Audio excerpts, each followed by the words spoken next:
Alors bonjour tout le monde, prochain chapitre, cours numéro 7 sur les moteurs à courant continu et les moteurs universels. À partir de ce chapitre-là, on va commencer à voir un peu les moteurs électriques.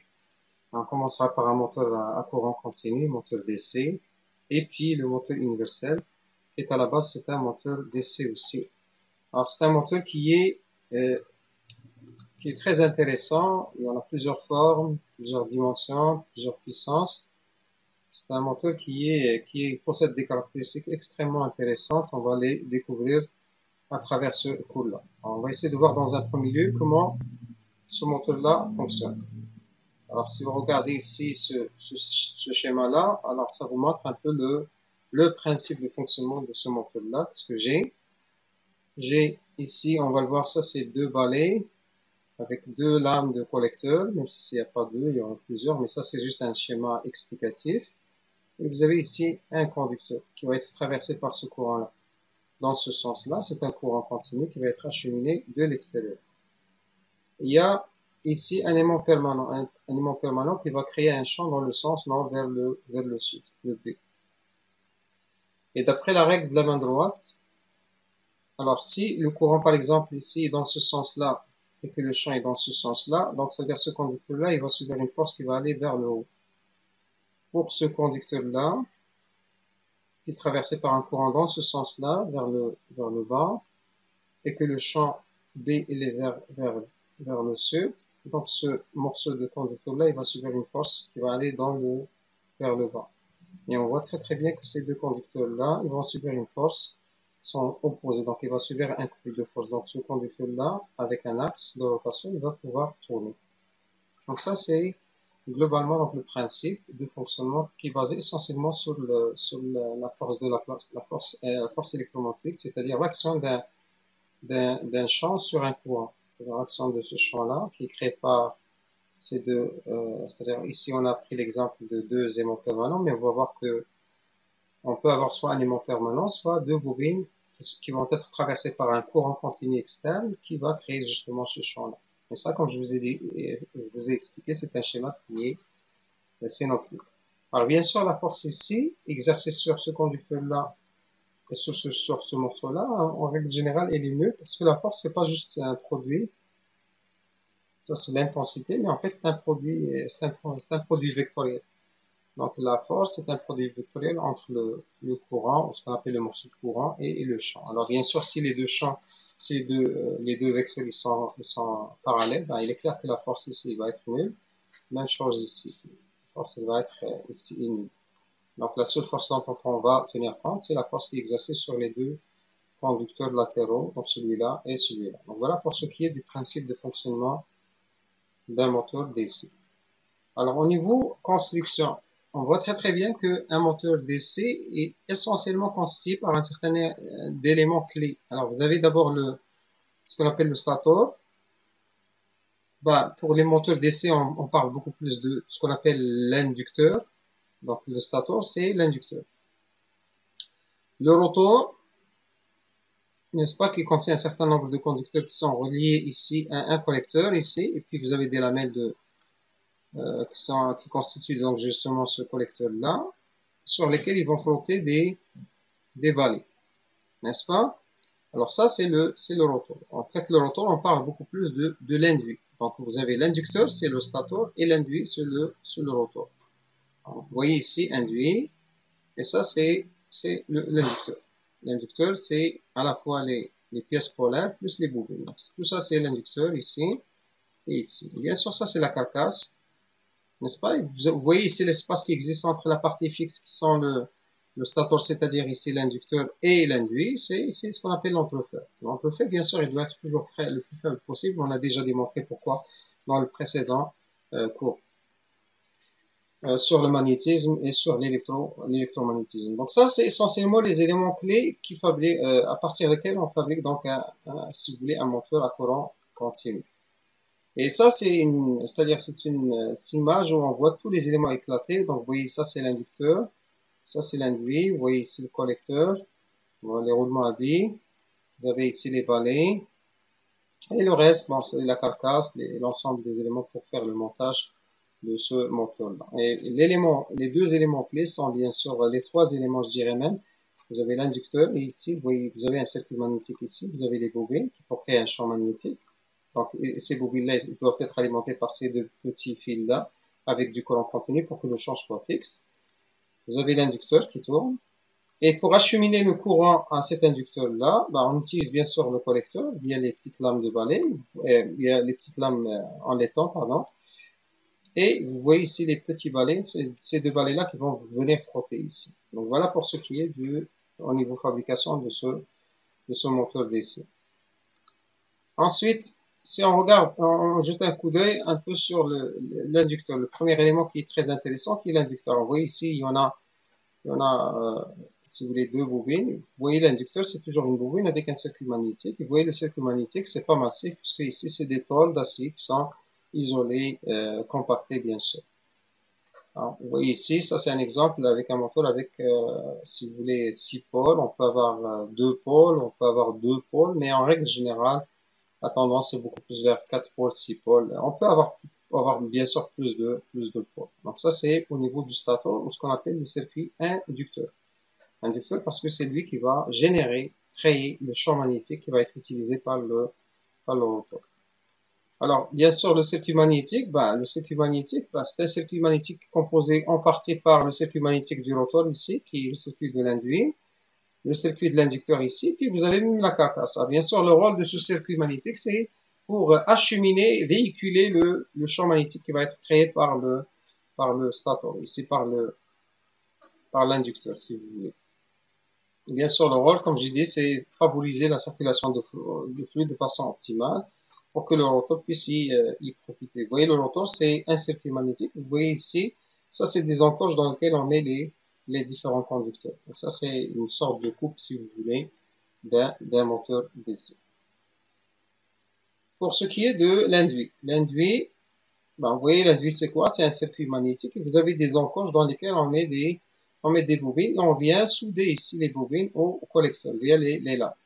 Alors, bien sûr, ça, c'est un exemple d'un inducteur je dirais, de médiocre qualité, si vous voulez.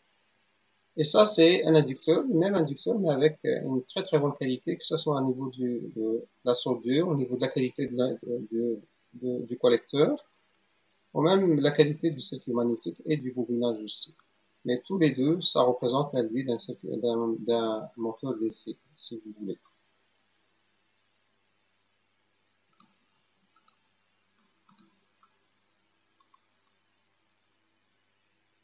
Alors, vous voyez, ça, c'est les détails, surtout au niveau du collecteur. On voit très très bien le collecteur, c'est quoi? C'est des barres, c'est des lamelles en laiton. Bien sûr, ils sont isolés. Vous voyez ici, il y a un isolant. La plupart du temps, c'est du mica. Ça dépend bien sûr de la puissance du moteur, mais on vous donne ici un exemple d'isolant. Donc, il faut absolument qu'il soit isolé parce que sinon, si des lampes sont court-circuitées, le collecteur, s'il y en a plusieurs lampes qui sont court-circuitées à cause soit de la perte de qualité de cet isolant-là, soit par fusion, les deux lamelles se mettent en contact. Alors, en règle générale, vous allez avoir énormément d'arc électrique et puis ça va engendrer d'autres fusions, donc il va détruire complètement le collecteur. Et si le collecteur est détruit en règle générale, surtout pour les petits moteurs là, la machine elle est bonne pour la poubelle. Parce que ça va coûter extrêmement cher, par exemple, de refabriquer réusiner un collecteur. Alors c'est pour ça qu'on jette la machine au complet. Pour les très grandes machines, bien sûr, ça va coûter moins cher de réusiner, de refabriquer le collecteur que de jeter la machine au complet. Alors bien sûr, chaque lame, comme j'ai dit, est soudée à un des fils de chaque bobine et les lames ici sont isolées. On le voit très très bien ici, l'isolant entre chaque lame de ce collecteur-là. Bien sûr, quel est le rôle de ce collecteur-là? C'est tout simplement d'alimenter les différentes bobines ici, qui sont ici. Vous voyez, les différentes bobines qui sont ici, pour qu'elles soient traversées par un courant. On doit acheminer le courant via donc ce collecteur-là. Et à travers quoi? À travers, bien sûr, les balais. Alors, les balais, ce sont des éléments en graphite en général qui frottent. Il y a un système qui essaie de maintenir tout simplement ces balais en contact continu avec le collecteur pour acheminer le courant ici. Vous voyez, Il y a des fils qui vont acheminer le courant directement via ces balais-là. Vous voyez, ça c'est la liaison électrique, ça c'est le balai qui va frotter, bien sûr, c'est sur le collecteur. On trouve en règle générale des machines avec 2 balais, mais il y a des machines qui sont dotées de 4 balais. Alors, bien sûr, ces balais-là, ils jouent un rôle extrêmement important pour l'alimentation, pour les moteurs d'essai, pour l'alimentation, bien sûr, des bobines, des fils qui sont contenus dans l'induit. Bien sûr, c'est l'élément, je dirais, le plus faible parce que qui dit frottement, dit usure, qui dit usure, dit parfois, c'est-à-dire la distance entre les balais et le collecteur continue à augmenter, surtout avec l'usure. Le ressort, bien sûr, à un certain moment, il ne peut pas appliquer une pression largement suffisante pour maintenir le contact. Et c'est pour ça qu'on peut observer des arcs électriques, par exemple, au niveau du contact entre le balai et le collecteur. Et c'est cet arc-là, dont je vous ai expliqué tout à l'heure, si on ne change pas les balais, cet arc-là a tendance à faire fusionner donc les balais, pas les balais, mais plutôt les lames du collecteur. Et si il y a plusieurs lames de collecteur qui sont court-circuitées, le collecteur il est bon pour la poubelle. Donc c'est pour ça que pour régulièrement changer les balais, une fois qu'on voit qu'ils ont atteint un certain niveau d'usure, il faut absolument il faut les changer. Donc voilà pour ce qui est de cette première partie de ce cours-là sur à la fois comment fonctionne un moteur d'essai et quels sont les éléments clés, je dirais les éléments clés à partir desquels on fabrique donc un moteur d'essai, ainsi que leur rôle dans le fonctionnement de ce moteur-là.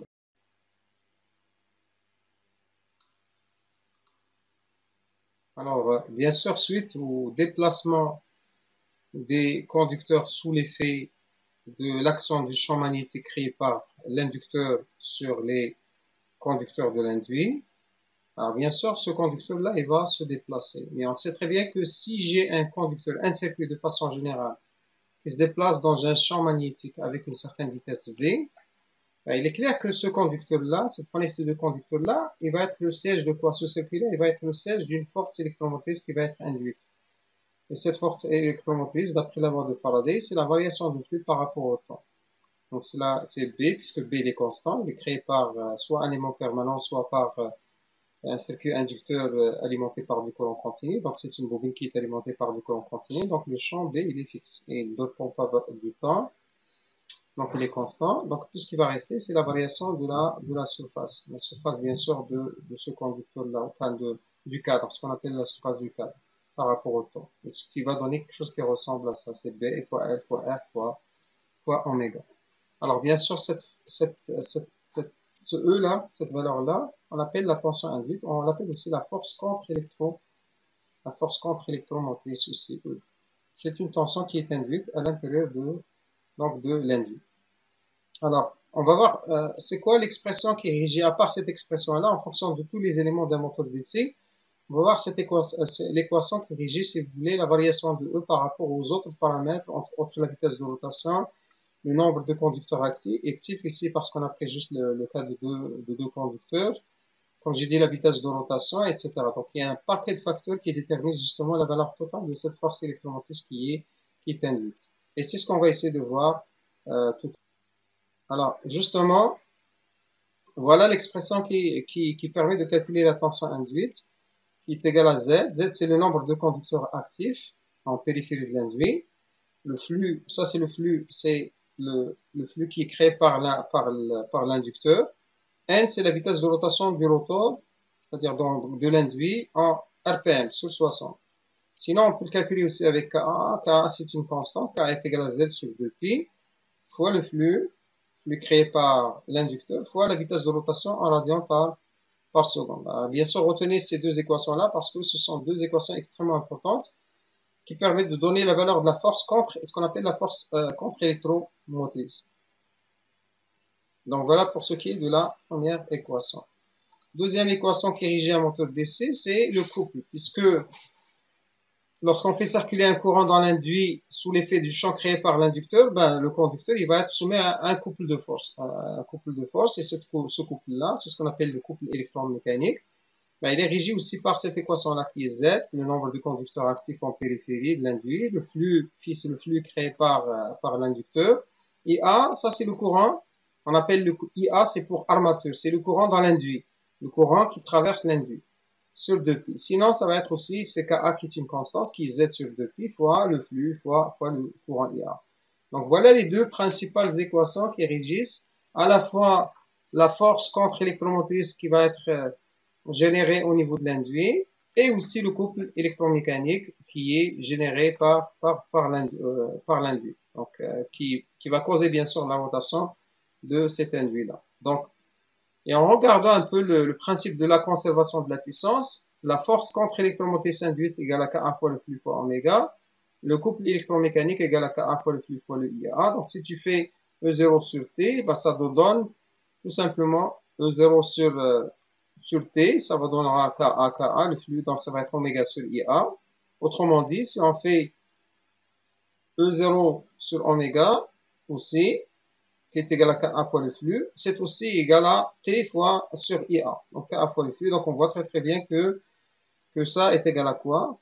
E0 sur oméga égale le couple sur le courant dans l'armature. Donc ce qui fait que E0 fois IA, qui est une puissance électrique, est égal à la puissance mécanique qui est le couple électromécanique fois la vitesse de rotation. Et ça, cette équation-là, ça représente, ça reflète en quelque sorte le principe de conservation de puissance dans un moteur à courant continu. Donc voilà pour ce qui est de cette première partie, cette deuxième partie, pardon, de ce cours-là.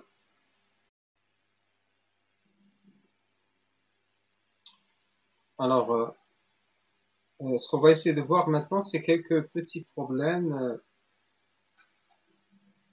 qui rencontrent l'utilisation soit des balais, soit de l'inducteur aussi. En commençant d'abord par la position idéale de gérer des balais. Et il faut savoir que lorsque le rotor, c'est-à-dire lorsque l'induit commence à tourner, ben les balais ici vont frotter sur le collecteur. Et le collecteur, c'est quoi? C'est des lamelles. On va voir, par exemple, ça c'est la lamelle numéro 1. Elle est isolée de la lamelle 2 avec un isolant. Mais dans cette position-là, on voit très très bien que les deux lamelles ils sont court-circuitées. Ils sont court-circuités, donc c'est pour ça que la position de ces balais-là joue un rôle très très important, parce que si la position n'était pas optimale, c'est sûr et certain qu'il va y avoir beaucoup plus d'étincelles au niveau du contact qui existe entre les balais et ce collecteur-là. Et ces étincelles-là, ils peuvent entraîner de la destruction progressive à la fois des balais, mais aussi de la surface du collecteur. Donc ça, c'est le premier problème qu'il faut absolument minimiser. En faisant quoi? En cherchant la meilleure position pour l'axe des deux balais là. Donc ça, c'est le premier problème. Deuxième problème, il faut savoir que lorsque la machine tourne, vous voyez ici, ça c'est la position de l'induit par rapport à l'inducteur là. Et l'inducteur, le rôle, c'est bien sûr d'acheminer le champ magnétique, donc le flux magnétique, à travers les câbles, les conducteurs qui sont logés dans les encoches de l'induit. Et lorsque l'inducteur génère ce champ-là, lorsque l'induit tourne, l'inducteur il va être légèrement déformé. Ça c'est un. Deuxièmement, ça c'est un.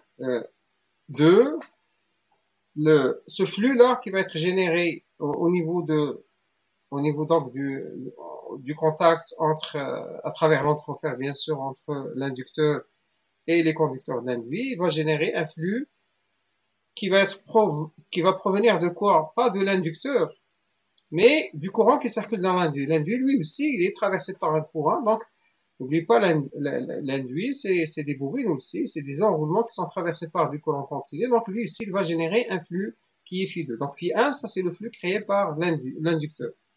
Alors que Φ2, ça c'est le flux qui est créé par l'induit lui-même. Donc, et là, on voit quoi? On voit une sorte de réaction, si vous voulez, justement, de cet induit-là, puisque lui, il crée son propre flux. Et le flux résultant, ça va être la somme des deux, bien sûr, vectoriellement, c'est une somme algébrique des deux flux, un qui est créé par l'inducteur et l'autre qui est créé par l'induit. Et ça va, bien sûr, ça va réduire un peu l'efficacité du flux total, puisque le flux total n'est plus créé exclusivement par l'inducteur, mais aussi en algébrique, aussi le flux qui est créé par l'induit.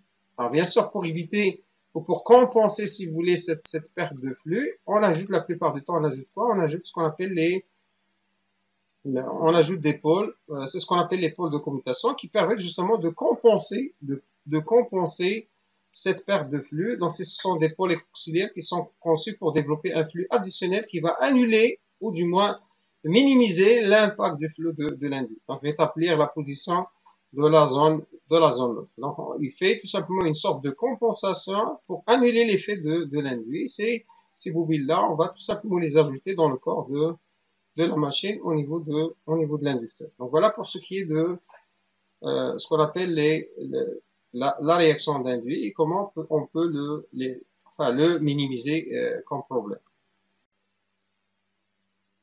Alors, dans cette troisième partie de ce cours-là, on verra comment on peut modéliser une machine à courant continu, un moteur à courant continu, avec un circuit électrique qui est relativement simple. Et vous allez voir que c'est ce modèle-là qu'on va pouvoir utiliser surtout pour faire de l'analyse et faire de la synthèse lorsqu'on parle de moteur à courant continu.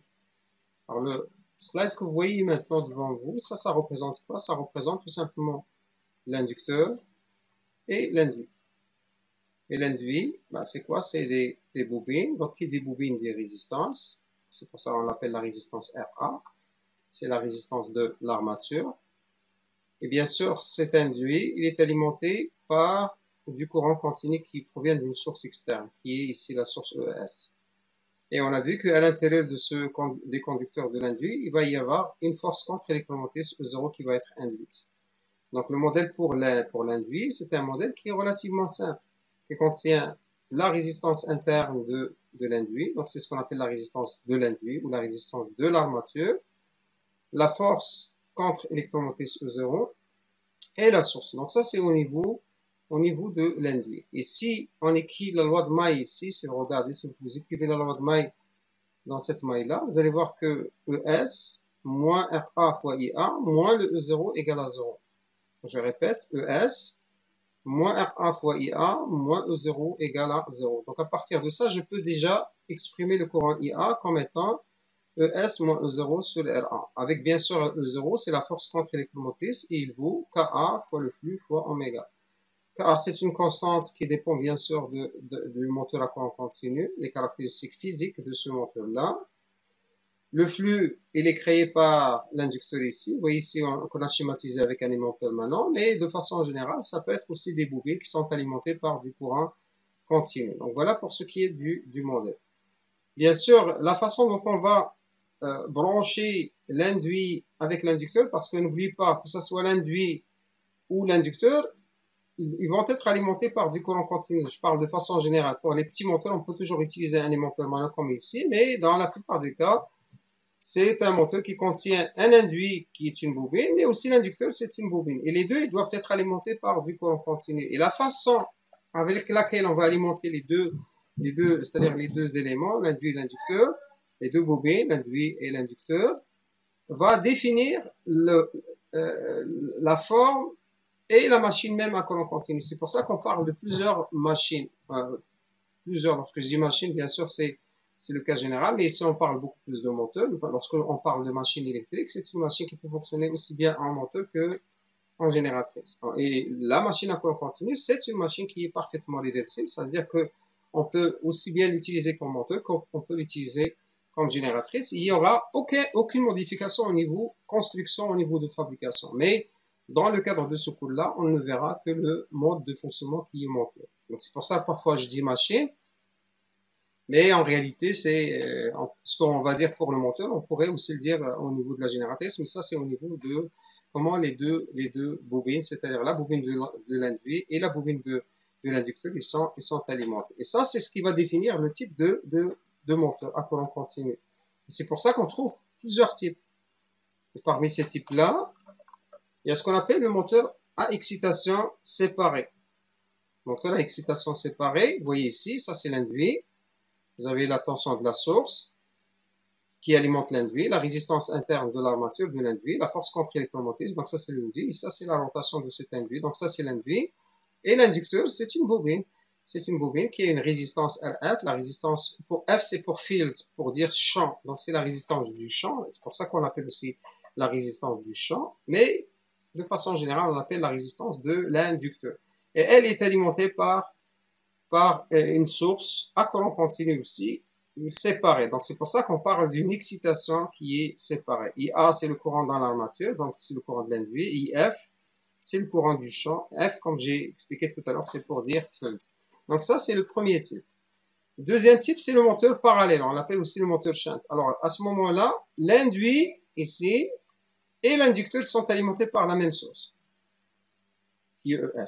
Et là, la source, il va fournir un courant IS, qui est en fait la somme de IA et IF. Donc, IS, c'est IA plus I plus IF. Donc ça, c'est pour le deuxième type de moteur. Il y en a d'autres, on pourra en parler. Je pourrais amener tout de suite ces moteurs-là, puisqu'on parle de ces moteurs-là. Donc, je vais aller un peu plus loin dans les slides pour vous montrer les autres types de moteurs. On va le voir tout de suite. On va voir les autres types de moteurs qui existent. Alors, vous avez aussi ce qu'on appelle le moteur série. Le moteur série, ça veut dire que l'induit et l'inducteur sont alimentés par la même source. On va aller voir un peu plus dans ce schéma-là. Donc, ici, ça, c'est le moteur shunt. Et ça, c'est le moteur série. Le moteur série, vous voyez, ça, c'est l'inducteur et ça, c'est l'induit. Les deux, ils sont alimentés par la même source. Autrement dit, le courant qui circule dans l'inducteur, c'est aussi le courant qui circule dans l'induit. Ça, c'est le moteur série. Donc, ça, c'est le moteur shunt dont je vous ai parlé tout à l'heure.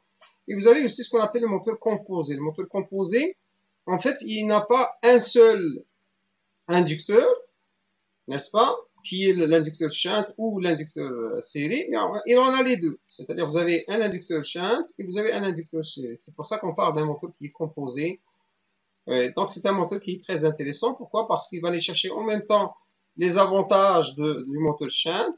On va le voir, on va voir tout à l'heure quels sont les avantages d'utiliser un moteur shunt et aussi les avantages d'utiliser un moteur série. Bien sûr, le moteur série aussi a un certain nombre d'avantages. Donc ça, c'est globalement les différents types de moteurs d'essai qui existent. Donc le moteur à excitation séparée, on l'appelle aussi moteur indépendant. Le moteur shunt, le moteur à excitation série, on l'appelle aussi par abus de langage, on l'appelle le moteur série.